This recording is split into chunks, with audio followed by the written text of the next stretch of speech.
Hello, everybody, and welcome. This is Dr. Richard Smith, and I am here with Joshua Rhodes from Rhodes to Wealth to just check in about the events of the past couple of weeks. Josh, it's been a couple of weeks since we got to talk last time. How you doing? I'm doing well as I can be. Today is one of our, in Houston, we get 3 or 4 days out of the year that are sub 40. Today is one of them. So I'm enjoying that. I remember cold weather in Houston has its risks, as I recall. Totally. Yeah. I'm surprised the schools are not shut down. Yeah. It gets crazy out here. Right. Hey, not speaking of, but I see your Muhammad Ali picture in the background. Have you seen the Ken Burns documentary? I have not. It's on Muhammad Ali. It's on PBS. No. Yeah, I think this is what it was modeled after. Keegan Hall released it at the same time. So okay. To promote it, but I've not seen it. Have you? It's a phenomenal documentary. I'm not all the way through it yet, but it's definitely worth the time. And I would definitely. Ken Burns is the documentary man. Totally. Anyway, lots of crazy stuff going on in the world and in the markets. Yeah, you're not lying. I've got I'm gonna try to share my screen a few times. I've got a really good mix of just some stock ticker movement and companies. I've also got a really good deep dive into some crypto ideas or crypto emerging news over the last couple of weeks. Let me share my screen, man. I wanted to start with something that this is more of me scratching my own itch and hoping that you could give me some color here. I wanted to know, what do we use to keep a temperature on the markets? Can you see my screen? Are you able to see this Twitter? I can. Yeah. As I look at this, and I think I've even brought up on this show a couple of times, CPI and how it's the highest it's ever been, and everybody's pointing towards it. Yep. I'm curious, is that the best tracking marker, or what are you leveraging, to sort of Venn diagram, keep your finger on the pulse of where we're at? Because if I look at this, you're the typical person that's dealing with day-to-day interactions and activities, paying rent, buying gas, buying coffee. You're hit much harder than this 7.5% that we're being fed. And so I'm curious, knowing CPI is just a bucket of goods, is that the best tracker, or is there another way to get a line of sight into where we're at? The way that I keep track of this is a couple of ways. One, there's a guy who writes for Bloomberg. His name is John Authers, Authers. And it's a free email that you can get every day from Bloomberg. And, CPI and inflation, it's one of those things that it's so easily, it's so complex, right? And it's really pretty much impossible to understand unless you're going to go get a PhD in economics. So I wouldn't, really beat yourself up about it too much. You can go down rabbit holes galore. There's a great guy at shadowstats.com who's got a different way of calculating CPI, supposedly how it would be today if it used the same metrics as it did 20 or 30 years ago. I think his name is John Williams. Look, you can spend a lot of time on this stuff. I just need to know which way is the wind blowing, And for me, that's John Authers. And then also Ben Hunt at Epsilon Theory. He doesn't really he writes about narrative. And he's really, he was on Wall Street, but he also, I think he might have a PhD in linguistics or computational linguistics or something, I'm not sure. But, he focuses on narrative. And what he says is, whatever you think, whenever you think inflation's gonna start slowing down and become transitory, double it or triple it, because there's a huge narrative shift going on in the markets and in the world right now around rates. To me, this is connected to the Foundation for the Study of Cycles and the work we do there. I think there is a sea change going on from a 30, 40-year downtrend in long-term rates to now an uptrend. So what I need to know, I get from John Authers, and then from knowing that I do think we're in the midst of a sea change. And I think that the whole calculus, is shifting now to inflation and higher rates.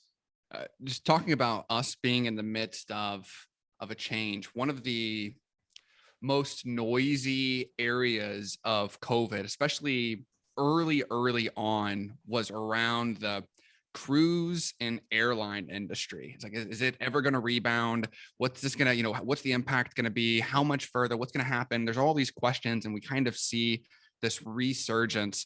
You can see my tabs up at the top here of all the topics I want to hit today. But one of the more interesting ones that I hit was there is a merger between the two largest U.S. discount carriers over the last couple of weeks. Between Frontier and Spirit, these guys have merged. It's $6.6 billion deal, making them, as you could see in the graph, the 5th largest airline in the United States. Does this merger give these guys any type of chance? And really, I'm just kind of shining a light on airline, cruise, travel industry as a whole. You have any perspective as to what's going on in this world? I think it's probably good for the companies. I have my doubts as whether it's good for the people. And, the airline industry is a bizarre industry, kind of like a hybrid, capitalist, socialist mess. All the subsidies that they get. And then I think they did a terrible job managing themselves during the pandemic. All the subsidies that they took, and then really not being there when we needed them to be there because they were also trying to cut costs. So I don't care for the airline industry. It's a necessary evil. I think, more consolidation in the airline industry is only going to make it worse. So economically, it makes sense. I think their share prices went up. Spirit is on the East Coast and Frontier's on the West Coast. I get it.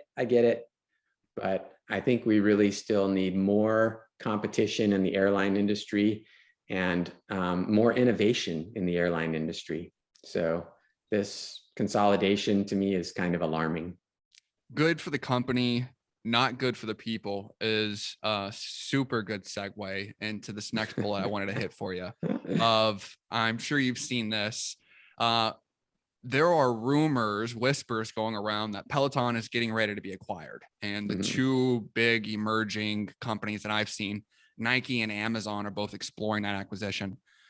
In the midst of that, preparation for that, Peloton announced that they're replacing their CEO, and alongside that, they cut 2,800-ish jobs.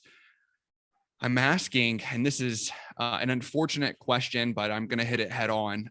Is this the type of refocus that a company like Peloton needs, where the back half of COVID, these guys have been screaming down, and there's this Sex and the City debacle where they put them out, somebody died on the bike, and there's all sorts of craziness, right? So is this the type of refocus that these guys need, or any opinions on just this move, the organization as a whole? My opinion here, Josh, is that what happened with Peloton is that they bought into the hype, and they got on the hype train, and they just rode it. I probably to destruction. So Peloton was one of the darlings of the narratives. Here we are back to that question again, right? So narratives that drive frenzy, that drive prices that are unsustainable, valuations that are unsustainable. And so Peloton, got on that horse, and they rode it hard, and put it away wet. So I think they're in trouble, and I think they deserve it. I think they should have been a lot more sober. They should have been much more organic. They shouldn't have just ridden the hype train to stratospheric valuations that they couldn't sustain and justify. So to me, this is their just desserts. And it's hard when you're growing a company and you get opportunities like that, to really stay grounded in whether or not you're really delivering value to your customer base that's organic, that's growing, that's sustainable. And I'm just so fed up with the hype machine and the fraud that it perpetrates. I mean, I've been in the markets 25 years now, and it's just the same story over and over and over again. I think people are wising up to it a little bit. At least some of us are, but hey, Peloton, you had your glory day, and today you're paying the price. And everybody has anchoring bias. You're always going to be thinking about how high you were and how low you are now. So to me, they should get acquired. It's ugly to watch from the outside. As ugly. I'm putting in quotations, nears the end, you can see the scrappiness and commercials and releasing boxing stuff and treadmills and rowing machine. And it's awful. Yeah, man, it's ugly to watch from the outside for sure. It's ugly, and it's ugly all the people that bought Peloton, it's fallen 75-80% now, right? So, and it was, it's a consumer darling, right? So who do you think was buying all that? That's right.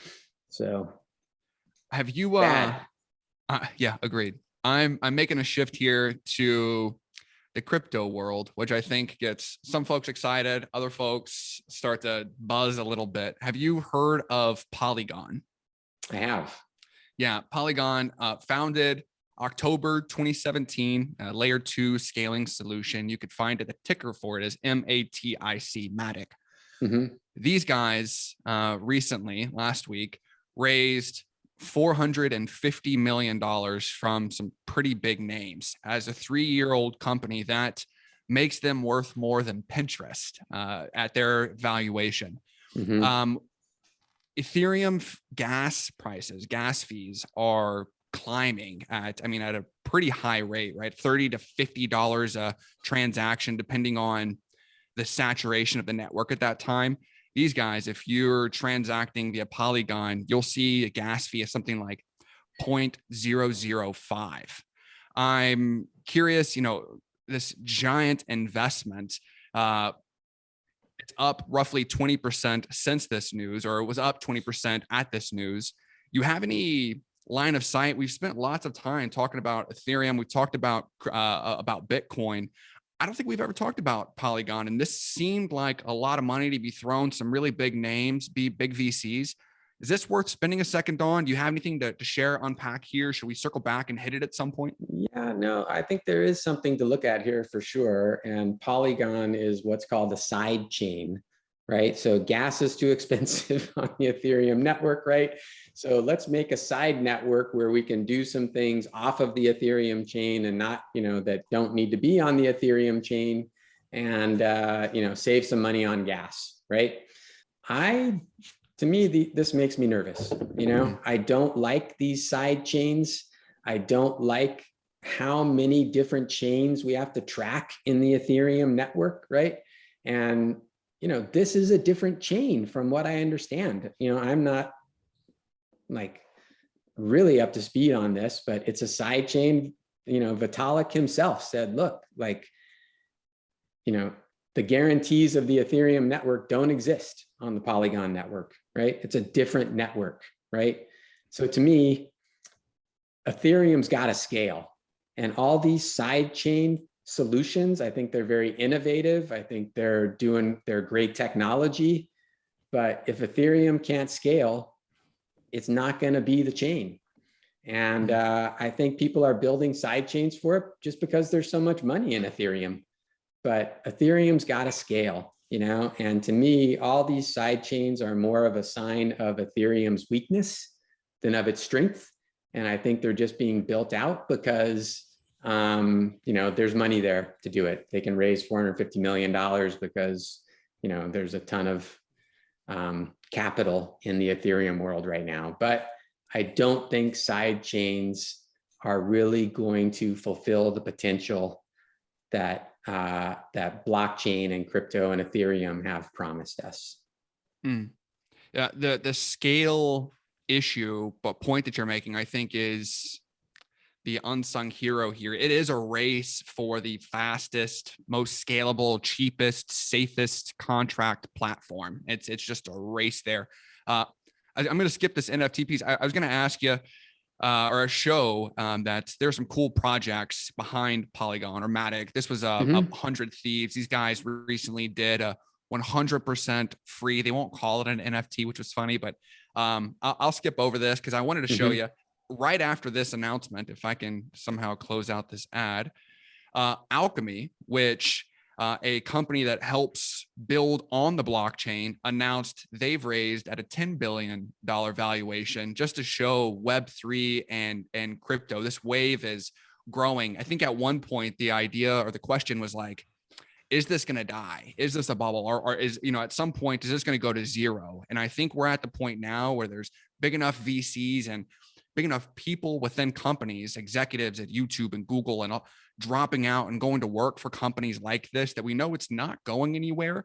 And now, to your point, there is this race to scalability and cheapness. And every week, man, it's moving at an extremely fast pace. We could fill the hour with just movement in this area.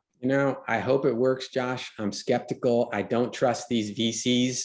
They brought us Web 2.0. They brought us Robinhood.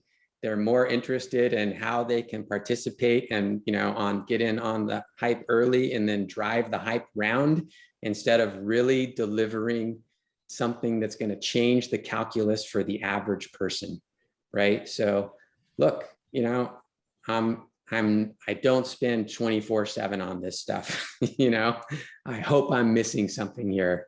I just haven't really seen something that makes me go, wow, that's a game changer. And all these valuations don't get me excited. Speaking of hype, I'm smiling ear to ear because I've been driving towards what I feel is the most hype. Sotheby's, and I'm going to flip over to their actual selling sheet here in a second, but these guys announced that on February 23rd, they will have their first live NFT auction, and it's going to be a part of the Sotheby's Metaverse division. So it's a new division for this organization. 104 CryptoPunks, a part of one single lot. Let me flip over and show you if this isn't too distracting, but this is all 104 of them back to back to back. These were purchased in July of 2021 for $7 million. They're expecting, you saw it on the previous sheet here, to get somewhere between 20 to 30 million in this sell on the 23rd. I wanted to maybe just zoom out and see, is this something that you get excited about, something that you'll track? It will definitely make the news. I'll probably ask you again about it next week, but is this something that gets you excited? No. No, this is embarrassing. It's embarrassing that this much hoopla could be made over something that's fun, but not worth 30 million bucks. You know what you can do with 30 million bucks? You can solve some real problems. Yeah. You can really innovate. And to me, this looks like the Super Bowl commercials. Man. It's just hype.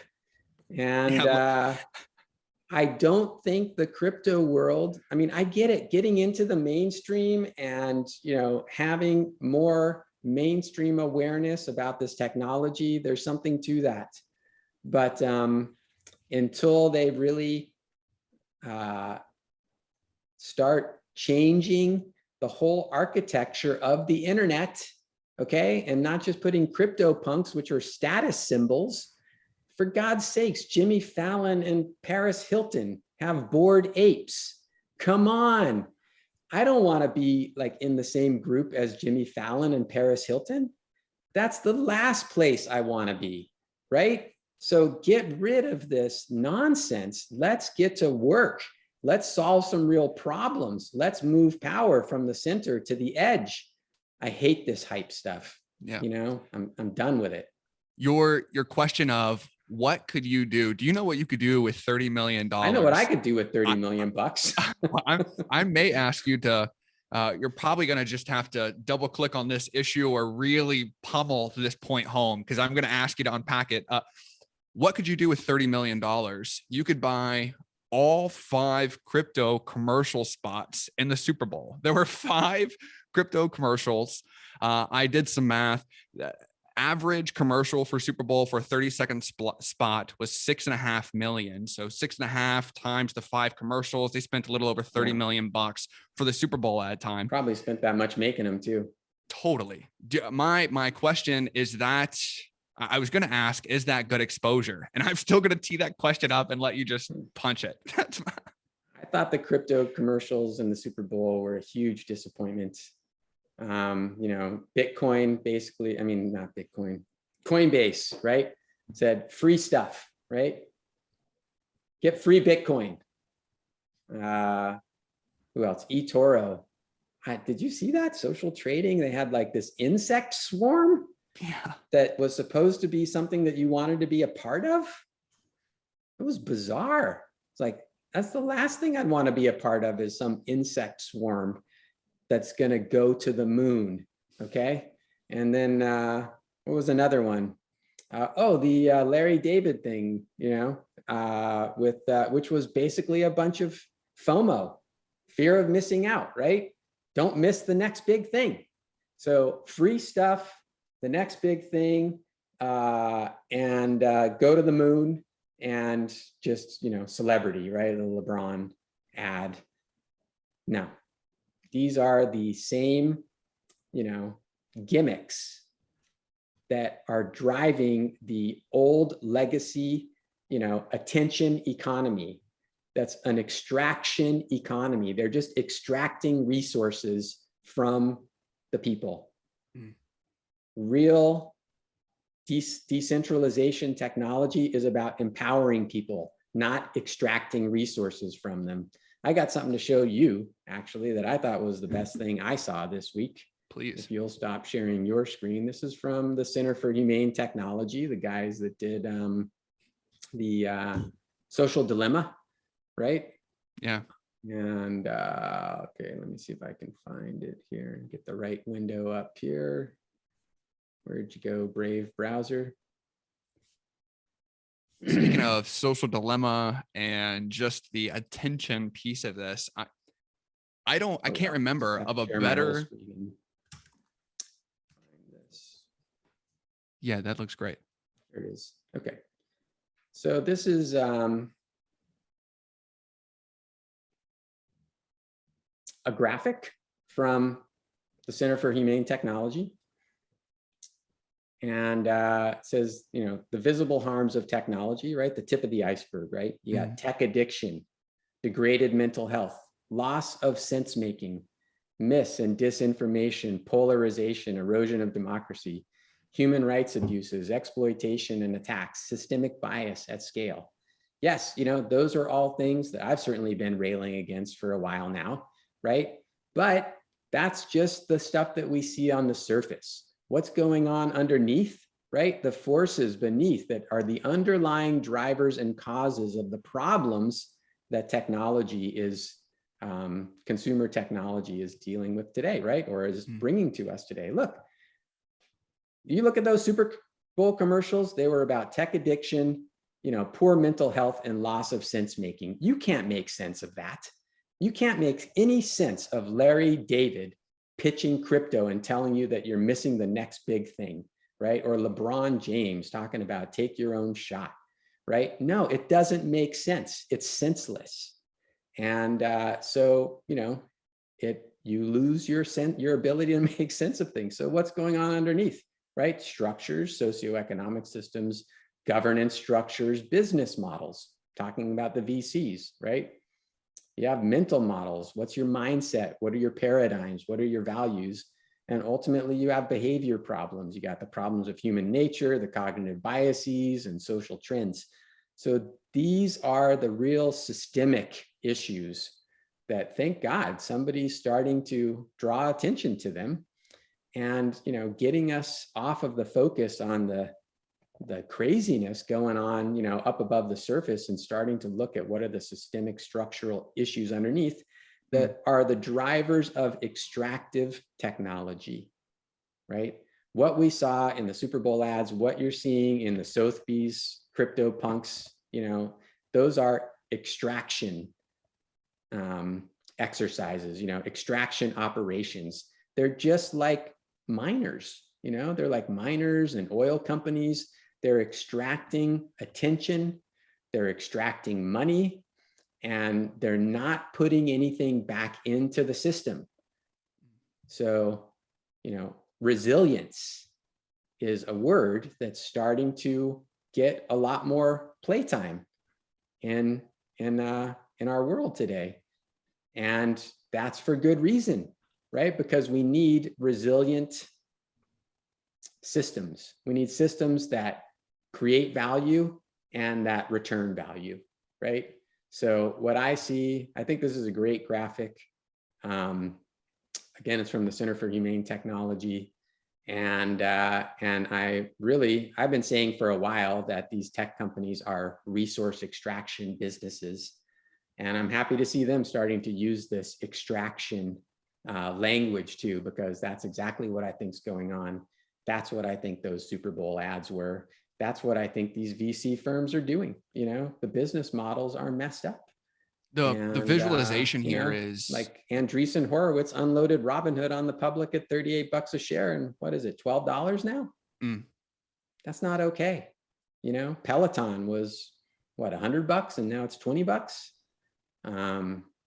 Might not have those numbers exactly right, but those are resource extraction operations. And that's what's, people are fed up with it, right? And I think any of these companies that try to bet their futures on resource extraction operations are in the end going to lose. I think they're going to be disappointed, and as I've said many times, it's up to us in the end to opt out of those operations, right? It's up to us to go, no, I don't want $15 of free Bitcoin from Coinbase, right? I don't care what Larry David says. I don't care what LeBron James says. What does he know about crypto, for God's sakes? Or Matt Damon? No. I don't care about Jimmy Fallon and Paris Hilton. No, they're not going to solve any of my problems. They're extracting resources. You know how much money they're getting paid? They're getting paid obscene amounts of money for, services of questionable value. I don't want to be a part of that anymore. The graphic you just showed, super, super helpful. There's a question I was going to ask you. Let me just unpack my thoughts a little bit. The Coinbase commercial, I vividly remember. And during the time, we had like 3 or 4 TVs in the house playing it. And there's the QR code, right? And it's just bouncing around. Crashed their servers. What a win. What a win for Coinbase. Advertising wise, the house was freaking out. We're like, that was a ridiculous commercial, but also so sticky. And I can't imagine the number of people that scanned it, went to their website, got caught in their web, and then slowly started getting whatever in front of them. Like you said, pulling these different levers and trying to get sticky and put your credit card in and buy $10 and you get $10 free. And here's this and here's that. And next thing you know, you're in the game, you're in the system as well. And they've got you. And it's nasty to hear you see it and to see it in a graph and to understand the complexity, the layers that are involved. If I could, there are a couple ways that I'm going to feed into. I was going to ask a question, but now I'll just stack on top of your point that I've seen these guys spend truckloads of money to create noise and to get this kind of attention. And I think the Super Bowl, $30 million is nothing compared to some of the examples I found for this example or for this question. CZ, who's the founder and CEO of Binance, Binance just announced last week that they're putting $200 million into Forbes to take them public as part of a SPAC. Binance going into Forbes, those two companies, like where they work and how they operate, it almost doesn't make sense. But that load of money puts them into the news and it starts to create noise. And they're like, what's going on? Here's a couple more examples. Crypto.com paid $700 million last November to put their name on the Lakers stadium. They paid $175 million in July to put their name on all UFC fight kits. FTX paid $135 million in March to put their name on Miami Heat Stadium. Guys are spending hundreds of millions of dollars to put their names in areas and advertise to get in front of their customers. It is, I was going to ask a question at the end of that. No longer have the question. I know your opinion. It is I think it's insanity. I think it's an old model. Mm. I think it's antithetical to the reason that people care about crypto and blockchain. And I think they're making a mistake by spending that level of resources. I think they're making the same mistake that Peloton made. And I think it's a deadly mistake.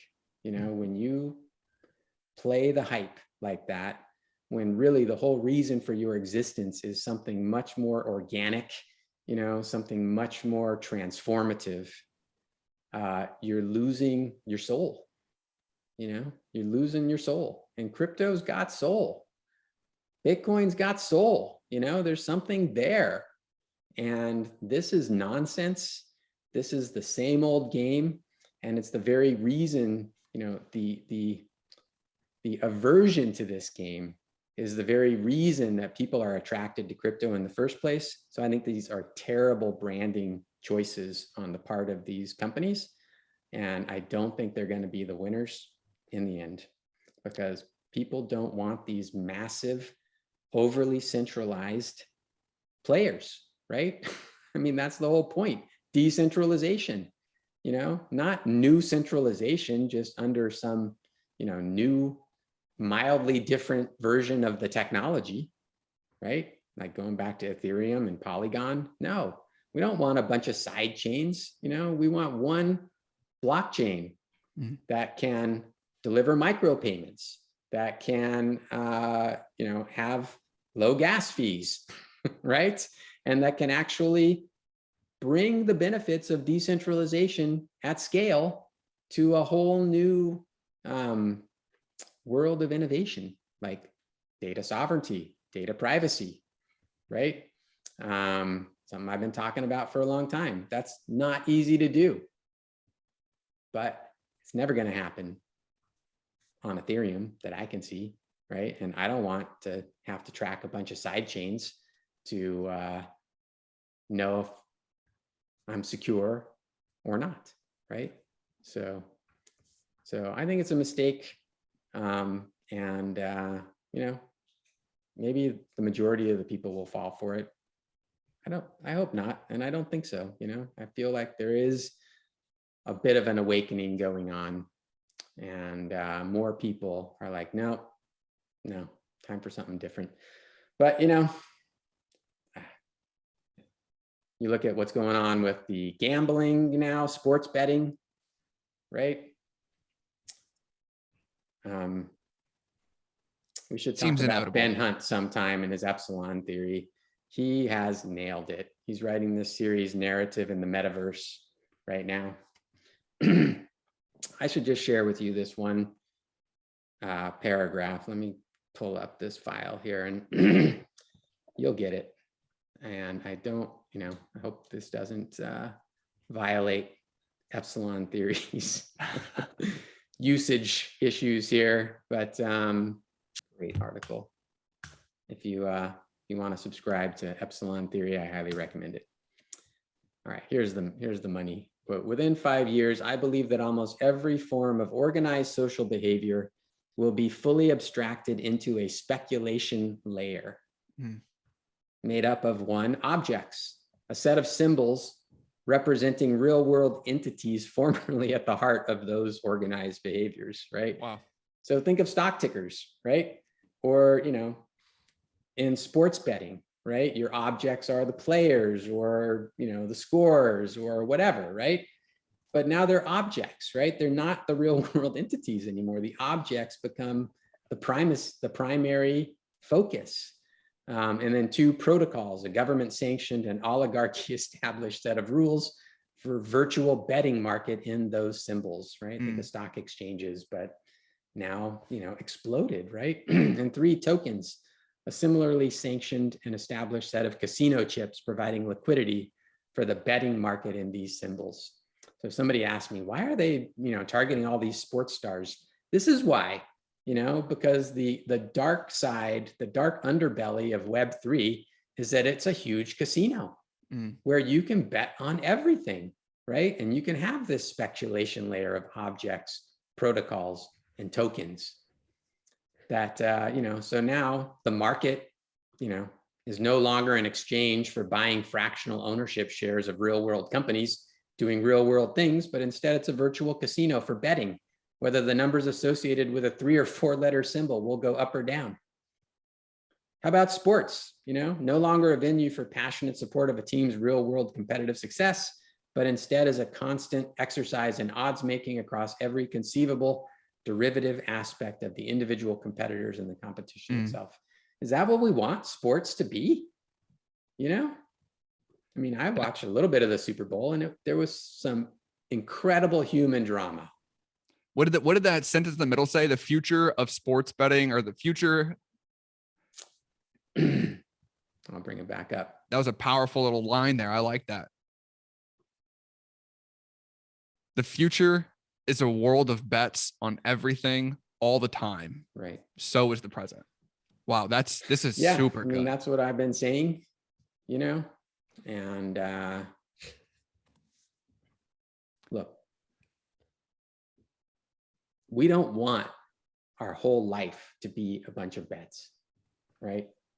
Especially not bets that are, objects run through a government sanctioned and oligarchy established set of rules for virtual betting, and all,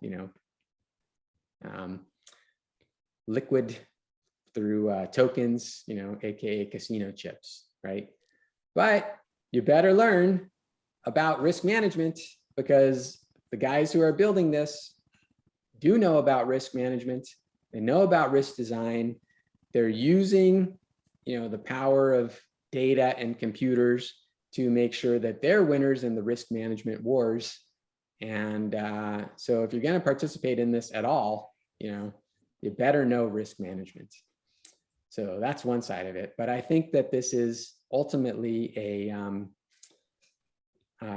not the best use of this new technology that really holds the promise of decentralizing overly centralized power, right? And of moving some of that power, of narrowing the gap between the haves and the have-nots, right? Which is a big gap right now.